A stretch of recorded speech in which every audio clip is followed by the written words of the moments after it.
Shalom anak-anak, apa kabar semuanya? Mister berharap semuanya dalam keadaan baik dan sehat ya. Kembali kita akan belajar bersama-sama di dalam pembelajaran CLC. Ya, tentu kalian sudah banyak mengetahui tentang CLC, yaitu tentang karakter ya. Belajar tentang karakter. Apa sih karakter, Mister? Ya, karakter itulah sikap ya yang kita dapatkan, yang kita temui ketika kita belajar di sekolah, begitu ya. Nah, YouTube banyak sekali mengajarkan pengetahuan, tetapi karakter hanya bisa kita temui di lingkungan sekolah, begitu ya. Lingkungan sekolah, lingkungan gereja, kemudian lingkungan keluarga. Karena karakter itu memang harus kita dalami, harus kita praktekkan langsung bersama-sama. Nah, di dalam pembelajaran CLC ini, yaitu Christ-like karakter, kita belajar tentang karakter Yesus, ya, karakter seperti Yesus. Nah, khususnya hari ini dan bulan ini kita masih belajar sekitaran tentang pengendalian diri, yaitu bagaimana kita mengendalikan diri kita ini, gitu ya. Bahkan dari renungan-renungan yang kita dengarkan dari hari Senin sampai hari Jumat itu juga tentang pengendalian diri. Nah, pengendalian diri ini merupakan satu sikap yang ada di dalam diri kita. Bagaimana kita mengendalikan diri kita ini, menguasai diri kita. Hari ini khususnya kita akan belajar bersama-sama pengendalian diri berdasarkan prinsip Alkitabiah. Mister ulangi, pengendalian diri berdasarkan pada prinsip Alkitabiah. Sebelumnya, Mister kembali mengajak kita untuk berdoa. Mari kita bersatu di dalam doa. Bapa kami di dalam surga, kami datang mengucap syukur. Pada saat ini Bapa, kami mau belajar pembelajaran CLC. Tuhan kiranya terus menolong kami ketika kami mendengarkan pembelajaran ini melalui video pembelajaran ini. Kami semakin dikuatkan dan kami boleh memahami makna daripada pengendalian diri dan sikap pengendalian diri. Terlebih kami juga dapat melakukannya dalam setiap kehidupan kami ya Tuhan. Terima kasih Bapa, dalam nama Yesus kami berdoa. Amin. Oke, kita lanjutkan pembelajaran kita. Nah, ini yang harus kita ketahui pengertian dulu daripada pengendalian diri. Pengendalian diri adalah kuasa Roh Kudus yang didapat karena berhasil melewati ujian roh. Ini pengertian daripada pengendalian diri ya. Minggu lalu juga sudah Mister jelaskan ya pengertian ini. Ya, jadi ini pengertian daripada pengendalian diri. Anak boleh lihat kembali ya. Kemudian kita akan melihat tujuan daripada pelajaran CLC. Setelah belajar prinsip pengendalian diri secara Alkitabiah, siswa mampu mempraktekkan dan mengendalikan diri dalam kehidupan sehari-hari. Ya, Mister ulangi. Setelah belajar prinsip pengendalian diri secara Alkitabiah, siswa atau murid mampu mempraktekkan pengendalian diri dalam kehidupan sehari-hari. Ingat, ini tujuan ya. Jadi setelah kita belajar tentang pengendalian diri ini, kita harus menerapkannya atau mempraktikannya di dalam setiap kehidupan kita hari demi hari. Oke, kita lanjutkan ya. Nah, di dalam Galatia pasal 5 ayat 22 sampai ayat yang ke-23 berbunyi demikian ya. Tetapi buah roh ialah kasih, sukacita, damai sejahtera, kesabaran, kemurahan, kebaikan, kesetiaan, kelemah lembutan, penguasaan diri. Tidak ada hukum yang menentang hal itu. Artinya bahwa tidak ada hukum di Alkitab, apapun hukum di dunia ini, tidak ada yang menentang daripada buah roh ini. Ya, anak-anak masih ingat kan lagunya? Kasih, sukacita, damai sejahtera, kesabaran, kemurahan, kebaikan, kesetiaan, kelemah lembutan, penguasaan diri. Inilah buah Roh Kudus mengalir dalam hidupku. Ku mau hidup dipimpin Roh Kudus setiap hari. Nah, artinya bahwa kita mau hidup dipimpin oleh Roh Kudus setiap hari. Nah, Mister mau mengajak kalian semua untuk bernyanyi lagi dari buah roh ini ya. Sambil kita hafalkan ke-9 buah roh ini ya, supaya kita bisa melakukannya dalam setiap kehidupan kita. Oke? Mari kita bernyanyi bersama-sama, anak-anak yang melihat video ini nyanyi dari rumah masing-masing, ya.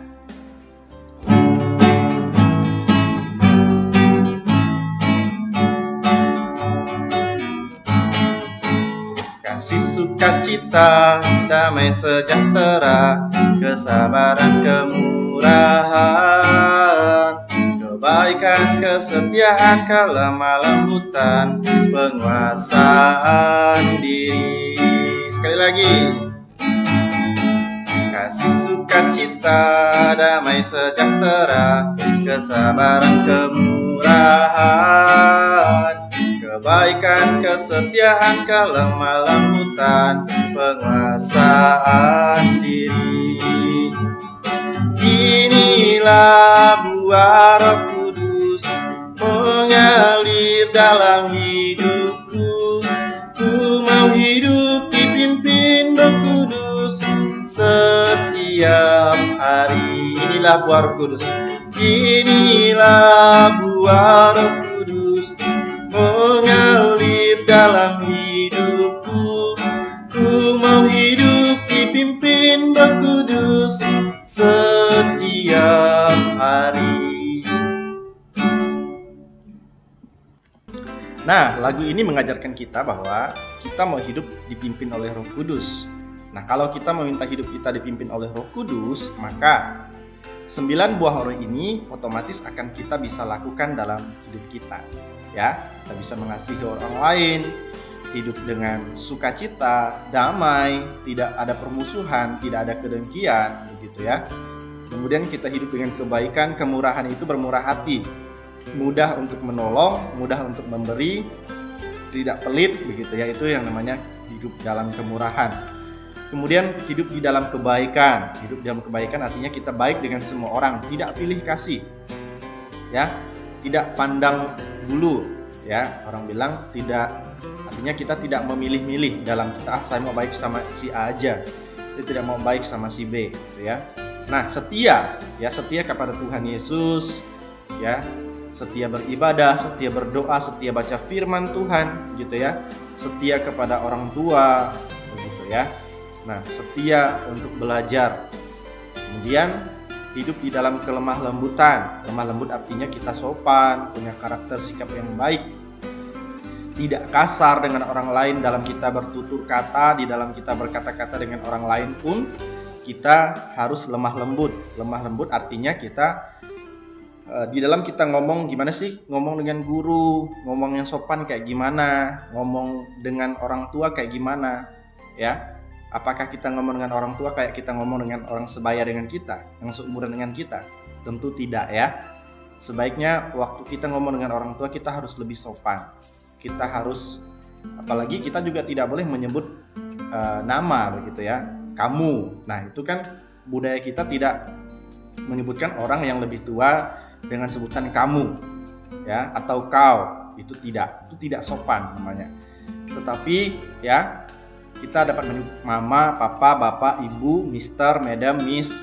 Itu bisa kita panggil dengan sebutan untuk orang yang lebih tua daripada kita. Nah, lemah lembut ini sangat perlu.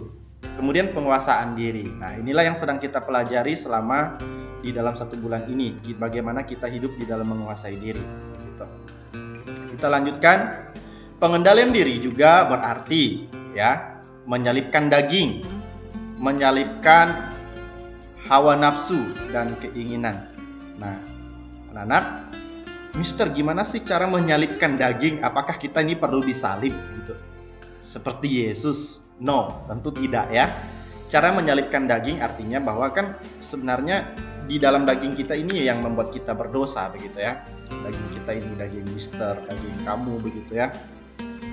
Kita harus salib, artinya kita harus mengekang diri kita. Kalau ada perasaan mau melakukan dosa, misalnya kita pengen bohong atau kita pengen melakukan sesuatu yang sifatnya itu tidak baik, bad, begitu ya.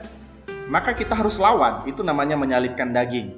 Karena di dalam daging kita ini ada hawa nafsu juga. Hawa nafsu misalnya kita bohong sama orang lain, gitu ya. Kita mau ninju orang lain karena marah, itu hawa nafsu, ya. Tapi ketika kita mampu melawan itu, ketika kita mau marah sama orang lain karena orang lain menjengkelkan kita, menyakiti kita, ketika kita mau tinju atau kita mau pukul, kita tidak sampai memukul, itu namanya kita menyalipkan hawa nafsu atau menyalipkan daging. Karena kita bisa melawankan hawa nafsu kita nih yang jahat. Ingat ya, hawa nafsu kita ini jahat. Di dalam tubuh kita nih jahat. Ingat, tubuh tidak masuk surga. Tubuh kita ini akan mati nantinya. Kalau kita sudah meninggal, tubuh ini akan menjadi apa? Menjadi busuk, ya. Yang masuk surga itu apa? Roh kita, jiwa kita yang masuk ke dalam surga. Tubuh kita ini jahat, ya. Anak-anak, sudah ada dosa di dalam tubuh kita ini. Makanya tidak heran kalau kita yang sudah percaya kepada Yesus, walaupun kita hidup di dalam Tuhan, kita masih bisa berbuat dosa. Kenapa? Karena daging kita ini yang membuat kita bisa berbuat dosa. Oleh sebab itu, perlu kita kalahkan. Bagaimana caranya, Mister? Kita perlu mengalahkan dengan cara kita terus berdoa minta pertolongan Tuhan. Roh Kudus yang ada di dalam diri kita ini minta supaya kedagingan kita ini, ya, daging kita ini dikalahkan, supaya kita hidup selalu di dalam perlindungan Tuhan dan kita tidak jatuh ke dalam dosa. Pernah enggak anak-anak dalam satu hari saja kalian enggak jatuh ke dalam dosa? Mungkin sedang bergumul, ya, termasuk Mister begitu. Pernah enggak dalam satu hari kita ini tidak berdosa? Ingat, dosa itu banyak jenis, ya. Pokoknya sesuatu yang melanggarkan kebenaran firman Tuhan. Berbohong sekalipun itu sudah dosa. Walaupun kita pandang, enggak apa-apa lah bohong dikit, itu kan demi kebaikan juga. No, bohong tetap dosa. Gitu ya. Nah, barang siapa menjadi milik Kristus Yesus, ia telah menyalipkan daging dengan segala hawa nafsu dan keinginannya. Itu tertulis di dalam Galatia pasal 5 ayat 24. Begitu ya. Kelanjutan tadi yang sudah kita baca tadi. Ya. Barang siapa menjadi milik Kristus Yesus, ia telah menyalipkan daging dengan segala hawa nafsu. Kita ini milik siapa? Milik papa mama? Yes, betul juga. Kita juga miliknya Yesus karena kita sudah percaya kepada Yesus. Artinya bahwa kita harus juga menyalipkan daging kita ini. Kita harus minta pertolongan Tuhan untuk kita dapat mengalahkan rasa mau benci kepada orang lain, rasa dendam, itu kita harus kalahkan itu semua. Kita harus mengampuni, kan sulit sebenarnya bagi kita mengampuni, tapi Tuhan bilang kita harus mengasihi, harus mengampuni, gitu ya. Nah, coba anak-anak perhatikan cerita ini. Yusuf melarikan diri dari godaan istri Potifar. Itu dia dapat mengendalikan diri. Ketika Yusuf mempunyai kepercayaan, dia dipercayakan di dalam rumah Potifar, begitu ya. Menjadi orang kepercayaan lah di dalam rumah Potifar ini. Potifar ini orang penting, ya, orang terpenting di istana di Mesir saat itu. Nah, istrinya Potifar dia pengen tidur dengan Yusuf. Sedangkan itu tidak boleh, kan? Tidak boleh, dan itu dosa, perbuatan dosa. Istri Potifar ingin sekali tidur dengan Yusuf, tapi apa yang Yusuf lakukan? Yusuf tidak mau. Ya, semuanya sudah Potifar serahkan kepada saya kecuali istrinya. Ya. Nah, mungkinlah dia ambil istrinya, ya. Itu tidak boleh, itu perbuatan dosa. Apa yang dapat Yusuf lakukan? Yusuf lari. Walaupun anak perhatikan di sini, ya. Perhatikan di sini. Ini bajunya. Ini kan awalnya Yusuf pakai baju, ya. Karena dia mau melarikan diri, akhirnya karena bajunya dipegang sama istri Potifar, ya. Akhirnya baju dilepaskan supaya dia bisa melarikan diri keluar. Tapi apa yang terjadi? Walaupun Yusuf mendapatkan fitnahan, ya. Istri Potifar karena dia ngerasa Yusuf tidak mau tidur dengan dia, ini istri Potifar melakukan fitnah. Dia berbohong kepada suaminya. Dia bilang kalau si Yusuf ini mau tidur dengan istrinya, mau memperkosa, ya. Nah, tapi Tuhan menolong Yusuf, ya. Setiap hari digoda oleh istri Potifar, tetapi Yusuf mampu mengendalikan diri. Yusuf tidak mau karena dia tahu itu adalah dosa. Perbuatan yang tidak boleh dilakukan. Nah, Yusuf tahu, dia percaya sama Tuhan. Tuhan, saya tidak boleh lakukan itu. Dia lari, ya. Nah, apa yang memampukannya? Karena dia percaya sama Tuhan. Ada Roh Kudus di dalam dirinya untuk dia bisa menolak perbuatan-perbuatan dosa itu. Siapa yang sebenarnya tidak ada yang tahu di rumah, tidak hanya berdua saja di rumah, tidak ada yang tahu. Tetapi ingat, Yusuf dia sadar kalau Tuhan selalu melihat perbuatannya. Sehingga dia tidak mau terlibat di dalam perbuatan dosa itu. Karena Yusuf takut akan Tuhan, ya. Siapakah di antara kita yang sudah mampu mengendalikan diri? Ini pertanyaan bagi kita. Silakan dijawab. Jika belum, mari kita sama-sama berusaha untuk mengendalikan diri kita. Mintalah pertolongan Tuhan agar memampukanmu untuk melakukannya, ya. Kiranya Tuhan Yesus terus memberkati kita semua, termasuk Mister juga masih berjuang dalam mengendalikan diri.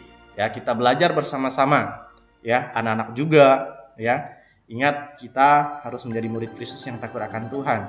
Di dalam halnya, supaya kita bisa menjadi murid Kristus, menjadi takut akan Tuhan, kita harus bisa mengendalikan diri kita, menguasai seluruh hidup kita ini, termasuk kata-kata kita, sikap kita, karakter kita, ya, tingkah laku kita dengan orang lain harus kita jaga, benar-benar kita jaga.